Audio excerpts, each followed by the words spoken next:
Hi everyone. I've gotten several requests to do tutorials for the artwork that I do. This is a picture that I did this weekend, and it's basically 3D rendering and then Photoshop, and that's it. But I say that's it, but there's actually quite a number of steps I go through to get it done. I do it in Second Life, right? So this is my Second Life avatar that I used for the picture. And I use Firestorm as my client. Second Life has their own client that they put out, but this one has a lot more photo tools and stuff in it. So this is the one I recommend if you're going to do photography. There's another one called, I think it's called Black Dragon, but they're discontinuing it. It was supposed to be better, but they're discontinuing it. So Firestorm's the way to go if you're going to do this. Basically, I really like this because I suck at drawing, but I'm good at photography, and I'm good with 3D environments. So I can make visual art without taking the years it takes to practice drawing to learn how to draw. So that's why I like this. Anyway, basically, all of these assets are made by other people in 3D programs like Blender or Maya, and then they're imported into Second Life, and then sold or given away for free. Everything is a different asset. So obviously the clothes, the boots, the jewelry, but also the head and the body are separate assets. The skin is a separate asset. The eyes, the makeup, the hair, everything is separate. And you just kind of find what you like and mix and match and put it together and make your artwork. And there's tons of user created content and tons of imagination. So you could pretty much make whatever you want. So this is kind of my photo area that I use, and sometimes I just use like a simple flat backdrop. Usually what I do is I use a 3D backdrop because they've got so many good ones now. So I have everything sorted, backdrops, and I'm just trying to find like an easy one. Yeah, like here's one I used recently. And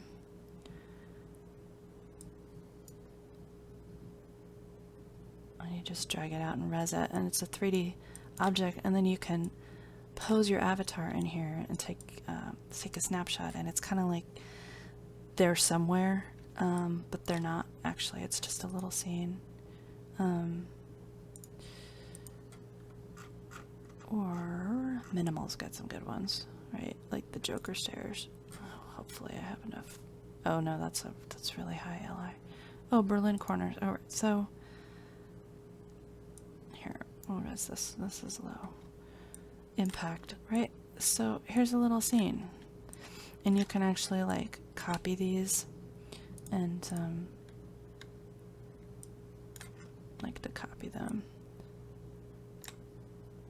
And then just to make them bigger, just put them next to each other.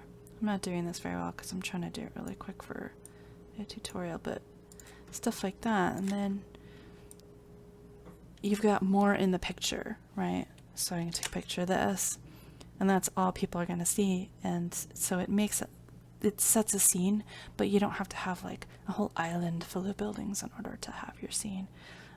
So these are really cool. But today I just use a green screen, and I'll show you how I do that. Right. So this was my green screen, and I'm going to rebuild it to show you how I did it. Alright, so basically I just make a sphere. I kind of invented this technique about 10 years ago. I used to make them all white or all black, and then I would just have a blank background for my models.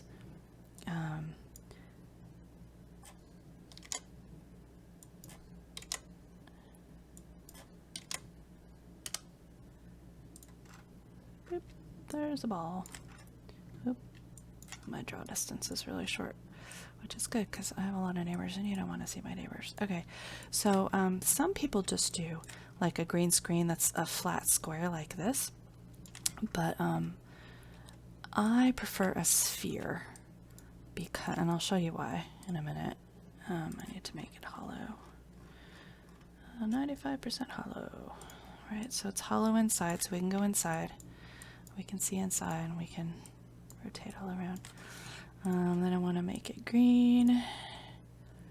Green. I didn't use a very good color green last time, but make the texture blank so it's not wood. The default texture is wood, which then we'll make it full bright so you can't see all of the vertices. Great, okay.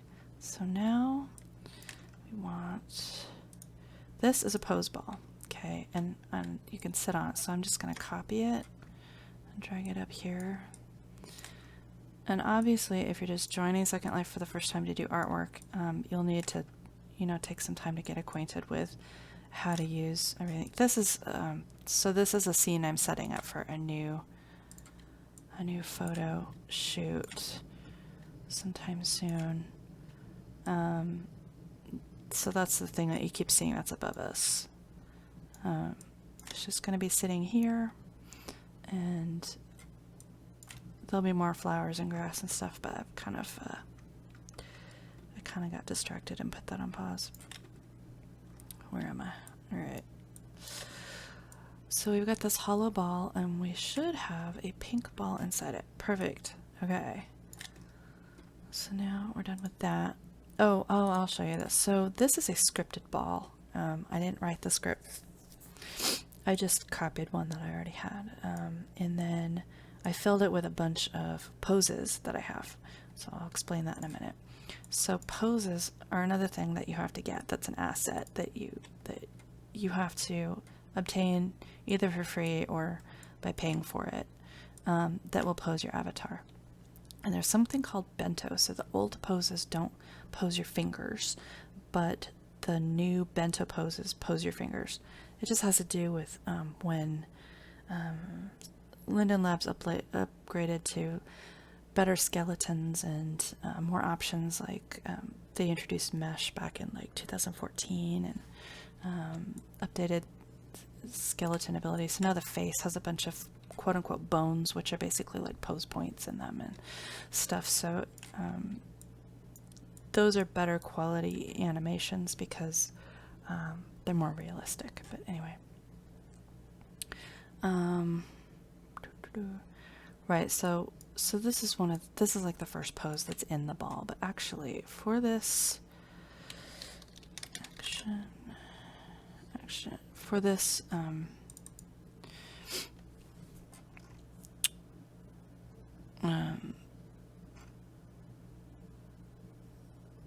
for this shot, I used another one. So all I have to do is that, and I get the pose.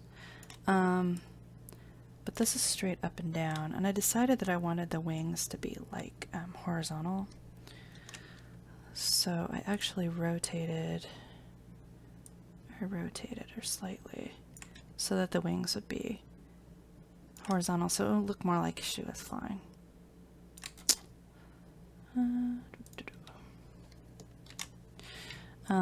So basically when I sit on this pose ball, it makes it invisible, and that's why I had to do show invisible objects, so you can see that my head has a bunch of invisible stuff and this has a bunch of invisible stuff, but we don't want to see that all the time.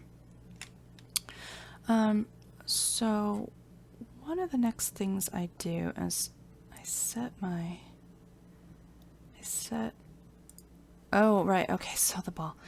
The way lighting works in Second Life now is that,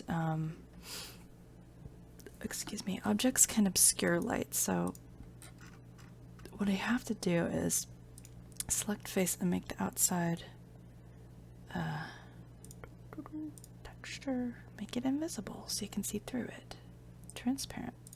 Right, so now we can see into the ball, but we can't see out of it. And this is the reason why I use a sphere, is because then I can pose the camera at any angle. If you're using just a flat thing like this, if you want to turn your camera to angle it, unless you have a really big square, you're going to end up getting sky or other objects behind it showing up in your photo. But with the sphere, you can turn it at any angle and it's always the same no matter what. And the reason why we made the outside invisible is because we are going to use something called wind light. So wind light is the lighting system in Second Life, and it is the sky. So the sky and the lighting, the environment, the haze, the fog, the whatever. So I have a bunch of presets here that I've made. Right, here's nighttime. Here's a really bright one I used for photography. Sunny day, right? So there's clouds, and this is just an artifact of being so high up, right? We're at 1,800 meters in the sky, so this is an artifact. But actually, if you're on the ground, usually there's land and water and stuff like that. But we're in the sky. But as you can see, there's different like cloud settings and stuff you can do. And I thought about doing this with her and just having a Second Life cloud setting in the background, but as you can see, just do like a midday. They're kind of crappy clouds. I mean, they're okay, but they're not very realistic, and they're always moving. So, well, you can have them static. It's just really hard to get them static. I'm trying to find another one. No. There's some really great. I mean, you can make the sky any color. You can make the sun any color you want. Mood. So there's some pretty dramatic ones you can do. But anyway, I decided not to use the Second Life sky for this picture because, yeah, I wanted it to be better. But because our sphere is see-through, the sun is going to go through and light up our avatar. So, I used, where is it? Steampunk. This is the first one I tried. This was the one I actually used, Steampunk 3. So, you can edit your sky to be anything, right? So, I wanted it to kind of look like sunset. But, I mean, I could make the ambient lighting, you know, I could make it blue. You can make it darker so that it's more subtle, like indoor lighting. You can make it brighter so that it's like outdoors, or like I don't know, neon, whatever. So it just looks like the gamma's like up super high. You can make it anything. So I made it dark brown, so it's just kind of matching her outfit. And then this is the sun color. So you can make the sun color anything, and that changes stuff too. And then there's haze. So if you want it to be, I'll just turn this up. So if you want it to be kind of hazy, so it kind of washes it out and makes it like less contrast, you can do fog. There's actually some that are like really, it's like Brno. As many murders. No, there's some Brno ones that are like super foggy. I guess they're down here. Brno, heaven in sky. Oh yeah, see, this one's really foggy on the ground. We're up really high, so it probably won't show up, but as well. But anyway, you get the idea. So, what's I doing? Oh, steampunk. So, oh yeah. So I use this lighting for it, and you can also change the east angle, like where, I'll show you outside. So here's you can change where the sun shows up and shines from. You can also change the time of day. Boy, this isn't helping much. We'll go to midday. So you can change the time of day. Oh my god, what the heck? And you can change, oh, I was changing the size of the sun. That's hilarious. Okay, so you can change the size of the sun, but you can change, see, you can change the time of day. Oh, let's make,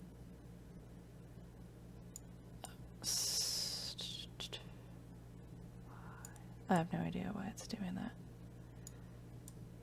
There we go. Okay. We have a normal sun. This is the sun in the sky. So, so you can change the time of day. You have it set and rise and all that stuff. But you can also change where it is on the horizon. And that is essential because that helps you. You could think of the sun, when you're doing it this way, you can think of the sun as like your spotlight. So you can change how it shines directly on the avatar, and then at what vertical angle and what horizontal angle. And because Second Life has shadows now, you can change where the shadows are and the whole mood of the picture. Just, you can even change how the face looks just by changing the lighting, which is pretty amazing. The other thing that I have to do besides posing the body is I have to pose the face. So I'm just gonna save this one. Overwrite. So this is actually how the head was in the original, right? And the face is just blank, and her eyes are moving around, and I don't really like it. So I have this head posing HUD that I got from a company called Lelutka, and I can make her head straight and her neck straight. So it poses the head, the neck, and then it has all of these. These are all the bones in the face, right? So there's some for the upper lip, lower lip, the whole lip, the nose, the eyes, the eyelids, the eyebrows. So I wanted her to smile. So I always drop the jaw a little bit. And then I wanted her to smile, so I brought the corner of the mouth up. I don't really need to do this side much because you can't see it in the photo. It's behind the daisy. But which is sticking through her lip. But I have to do this side. So I have actually studied facial expressions a lot. Body language. There's a website called Body Language Success that teaches people about what facial expressions mean and what body language means. And so I've been studying facial expressions a lot because it really helps when you're animating a character to do it properly. There's a lot of mistakes people make. For instance, smiling. So let's give her an uncanny valley smile here. Okay. So a natural smile, I'll bring her eyebrows up a little bit. No, that's not right. I think I brought them out. So a natural smile has relaxed eyebrows, which unfortunately is a little hard to get with this particular skin. Has relaxed eyebrows and only shows the upper teeth. And the smile is shown through the lower eyelids lifting up, but the upper eyelids aren't. So if you see a smile that looks like raised eyebrows or a worried look with a central forehead contraction, that is an insincere smile. And if you see someone do that a lot, that means that they're a psychopath. But anyway, I don't want my avatars to look like psychopaths or look like they're being insincere. So relaxed eyebrows, and then smiles are hard to get on avatars because the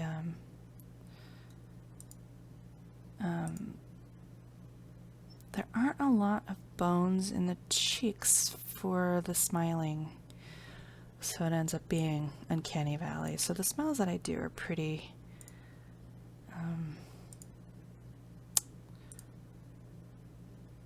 there we go. Right, so this is the one I ended up with. Alright, so she's showing her teeth. She's got relaxed eyebrows. She's looking up and she's smiling with her eyes.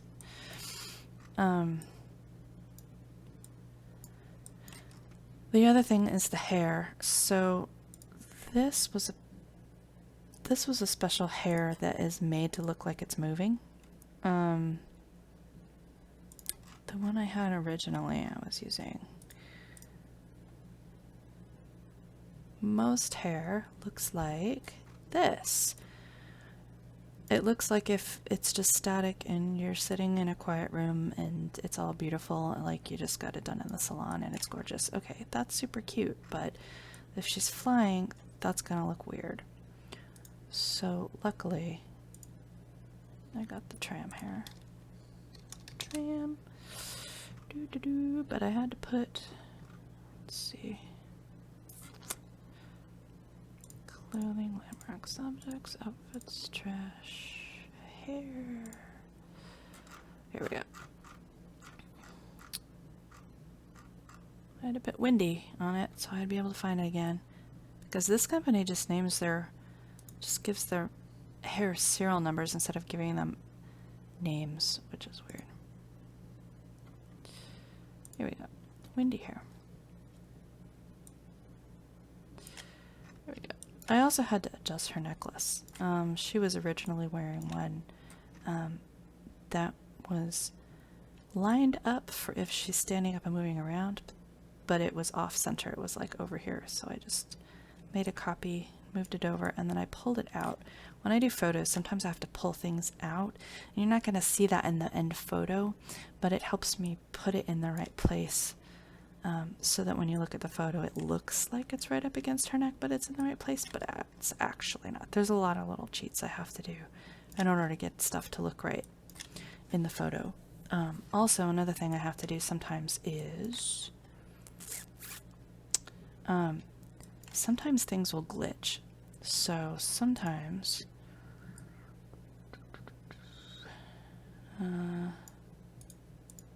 here's another picture I did. I had to do a lot of photoshopping. I'll explain in a second. Oh no, naked person.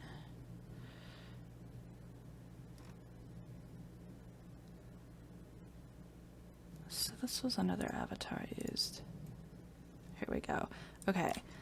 I can actually show you the picture. I'll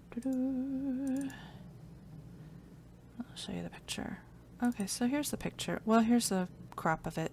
So you see how her hair is coming out in front of her sweatshirt? Right? That's not actually what it does on the avatar.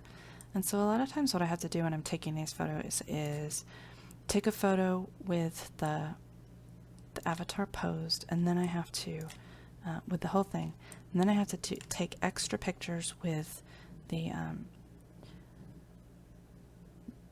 like take the sweatshirt off so it's just the hair, and then take the hair off so it's just the headphones, stuff like that, so that then I can layer those in Photoshop and then use masking layers to remove the clipping artifacts that are just native to using Second Life. But that's okay because it's artwork and the picture's gonna be what it's gonna be. So we'll go back to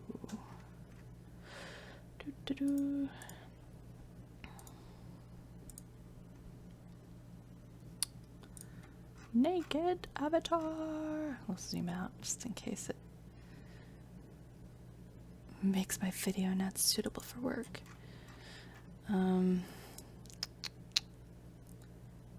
Take off.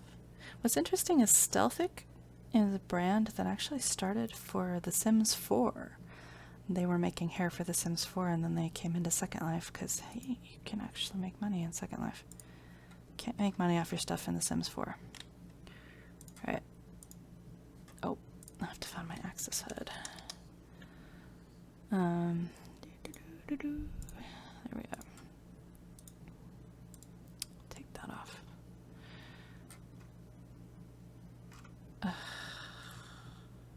There we go. There we go. Oh, Here, little bee. Sorry, little bee. Oh, so you can see the original necklace here. That's what it was doing.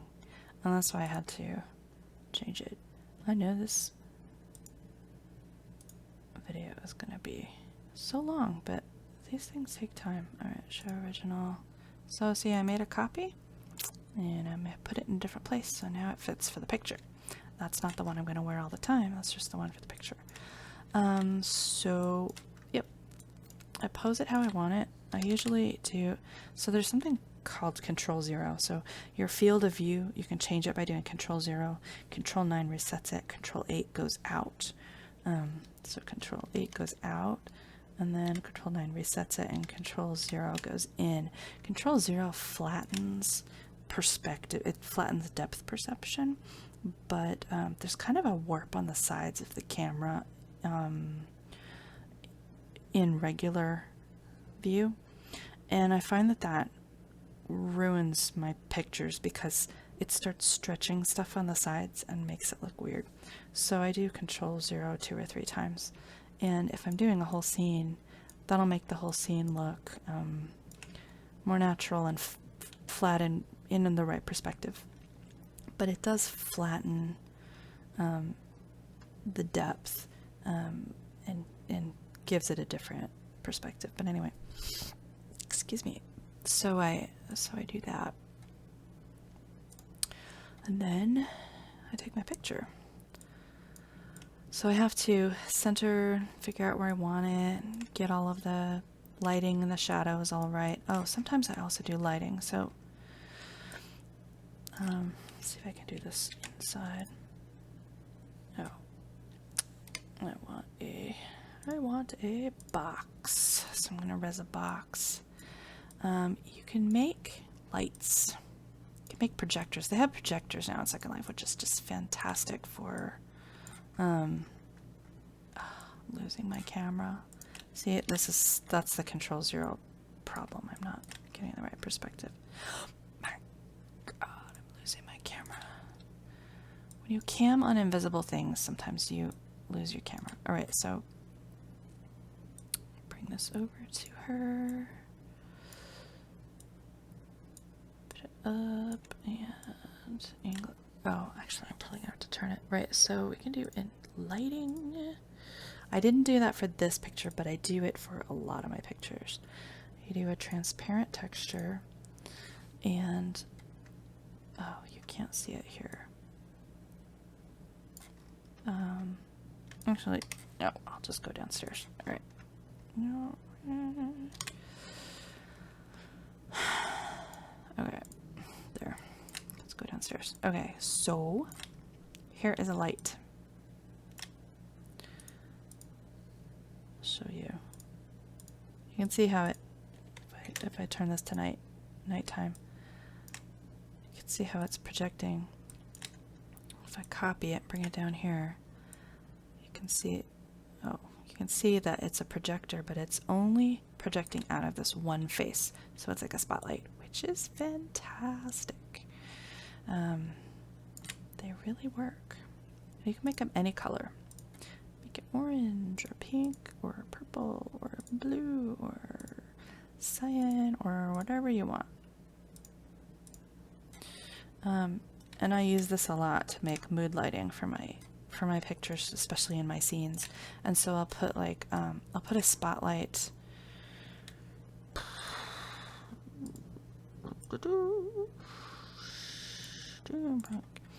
I'll put a spotlight on the avatar's face, but I might do one from the side and one from the other side, or maybe one above or something. Sorry, I hit the lamp on my desk, or something like that.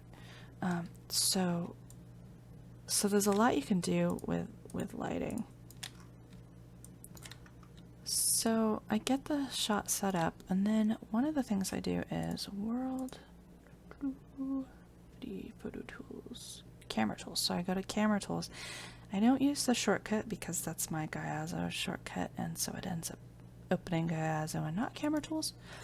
You can save your shot. So I have this one saved already. If I recall it, it puts me to where the ball was last time. But I could save a new one, so I can be like, alright, I want it to be here. And we'll save it. Then if I move my camera out to change something like her necklace or something, I can just recall it and boom, it puts my camera right back. And then I don't have to worry about remembering where that perfect shot was. It's fantastic. I love it. I wish I had discovered that earlier. We'll save that. And then the other thing I use is photo tools. So here's your usual lighting stuff, and you can, oh, that's in here. So there are lights that you can attach to your avatar as extra objects, or you can have local lights.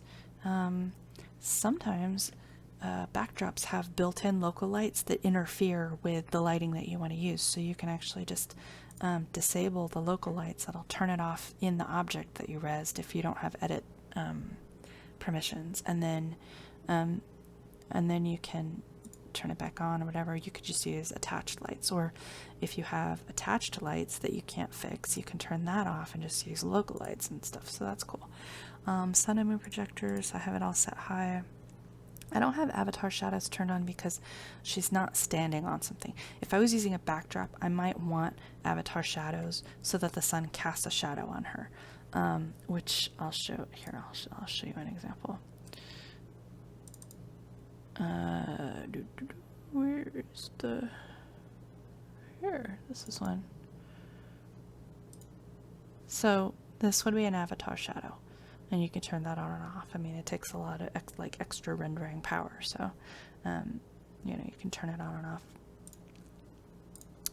And then now that I have a good video card, I can turn shadow resolution up. So if I put all these on default, you can see what it normally looks like.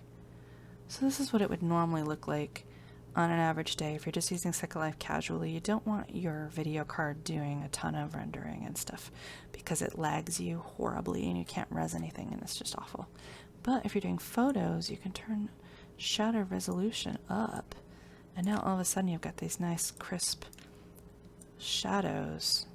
Although they get glitchy, and then when you take a picture, sometimes they also disappear, and so you have to find like the sweet spot of like where it's going to be for your viewer and your computer and stuff. And I turned the blur down because another thing I studied was shadows, and the shadows from the sun are very crisp. And since I wanted it to be there, see, if it's a local light like a light bulb on the ceiling, it would be more blurry, but if it's the sun, it's going to be pretty crisp. So I tried to make it pretty, not totally crisp, because I don't want it to be like really jagged rendering like every tiny little pixel, but something like that. I don't know what clarity is. There we go. Alright, so that was about what I had in the final photo. And then yeah, I brought this down too, and blur distance, I don't even know. Yeah, so there's oh, I brought this up, that was what I did. Right. So now we have like really nice high quality shadows that look like a photograph when we get the right angle. But one of the things, there we go. It's like, oh, photograph, cool.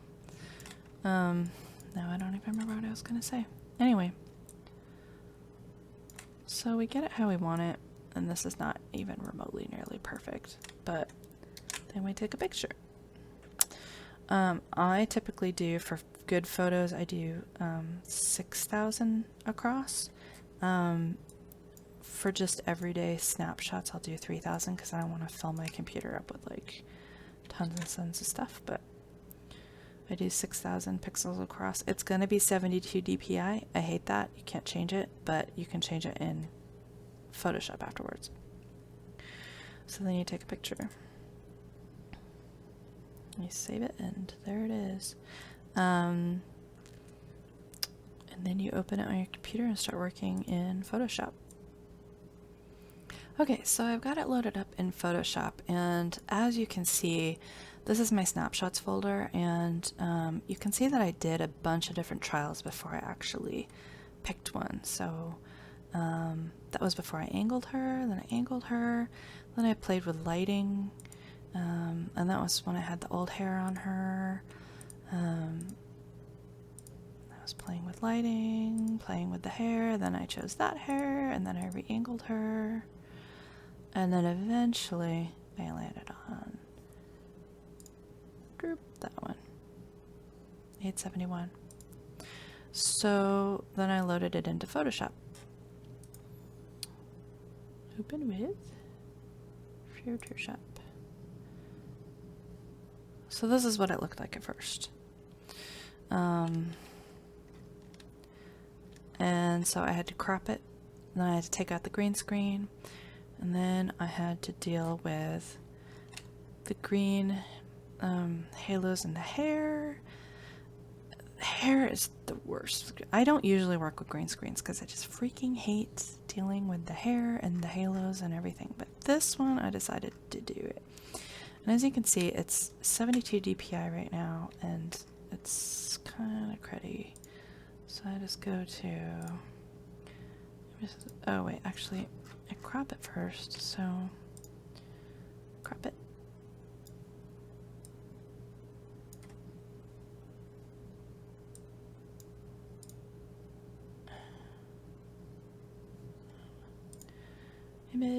Image size, and I always do this first, 300, and then the height I want 6,000.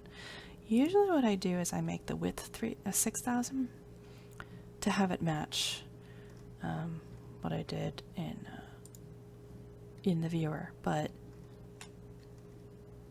as you can see now it's much higher resolution. I mean, there's still, I have anti-aliasing on, so there's still like this janky jagged stuff, and there's a halo that's going to appear around it when I take out the green screen. I will show you. So here's the final picture, but this was the original with the green screen, and then this is the original backdrop. Unfortunately, what happened was when I put her in this, there's this dark cloud here, and it kind of ruined like the perspective and made it look like it was like really close to her, like it was a wing shadow. So I had to use the spot healing brush to take this and these little clouds out, so that it looked more like an illustration and less like I took a picture of her in front of a big square backdrop in Second Life and was just being super cheesy. So I did that and fixed it, and this looks much better. This is actually a photograph that I got off of Unsplash, and so yeah. So as you can see, there's a ton of green around her hair, and there's also a green halo around everything. And there's also a whole bunch of like really jaggy bits and green, and it's really icky. So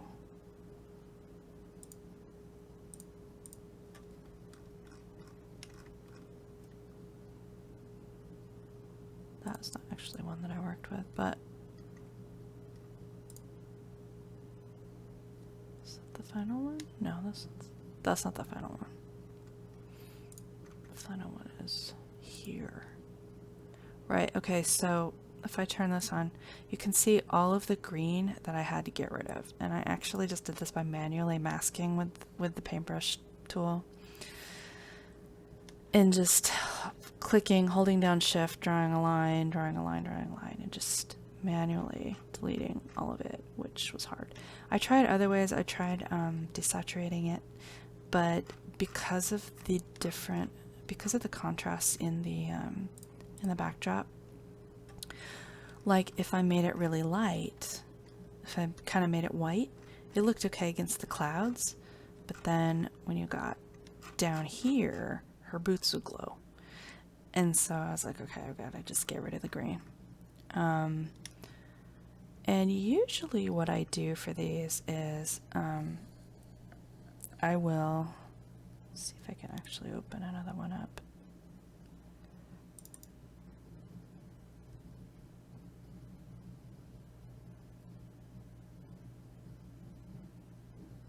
Okay, so usually what I do for these is I will do a lot of camera raw filtering several times sometimes. I do a whole bunch of curves and color balance and gradient fills and overlays and stuff like that to really make an atmosphere. So if you want to see what this one looked like, when I first started, it looked like that. That was just the straight screenshot. And then when I was done, it looked like that. Right? That to that. So there was a lot of, I love Camera Raw. I only just recently discovered it. I don't know why, because it's just amazing. And then I don't know why I merged these, but sometimes, like, if I need to do, like the one with the hair in the sweatshirt, right? If I need to do a bunch of masking and stuff, I'll import all of those images into one Photoshop file, and then I'll do all of my masking in the very beginning, right? So that I get one image that's just fine, and then I do Control-Shift-E and make a merged version, and then go from there, and then I do all my camera raw filtering and my overlays, my curves, everything. So, oh, you can't see it because on, but I do photo filter, hue. I work a lot with like hue, saturation, and doing midtones and highlights and adjusting everything just right. And then I do this one just has a color fill overlay, but sometimes, oh yes, I do. Sometimes I do a gradient fill. So sometimes I do this. I'm not gonna, well, I guess I can change it. There's something you can do that's like an Instagram filter. I'll just do a new one. I'll do it over this. Rennie Bird is my artist name, so that's why that says that. Gradient overlay. Gradient. I made this myself and saved it. I learned it on Piximperfect. You do this, and then you do screen, and it's like an Instagram filter, and then you can change the fill to make it lighter, but it kind of just makes it look like the sun is shining. And I use this a lot to add lighting effects, like you know, I'll make this black so that it doesn't have any extra lighting at all, and then I'll do something here that's just like, you know, blue or purple, like that's kind of cool. But then maybe I'll also have it kind of dark, so it's just like a really subtle lighting, like it's kind of coming from here, and then depending on like what the picture is, I might change the angle that it's coming from, so maybe it's coming from the right or it's coming from the left or something like that, so that it just adds a little bit of extra. But yeah, it just adds like extra lighting effect. Anyway, I just do a whole bunch of this stuff, and this was a scene I made, so this is actually a backdrop, and I mirrored the back. I made 3 copies of it and added them together, so you can kind of see there's a line right here where the backdrops, identical backdrops, meet and are put together. Excuse me, so that it's like an underground subway. And then I rezzed all these mannequins and set them up in different places, and the bench, the plant, the suitcase, the newspaper, the hat on the newspapers. There was something else back here that I put in. I put the head up here. There's a conveyor belt back here you can't really see, but You can kind of see it right there.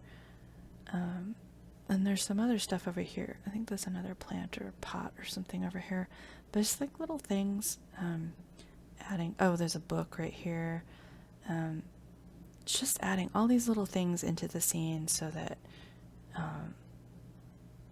you just kind of create, because like the backdrop creators will just make empty space.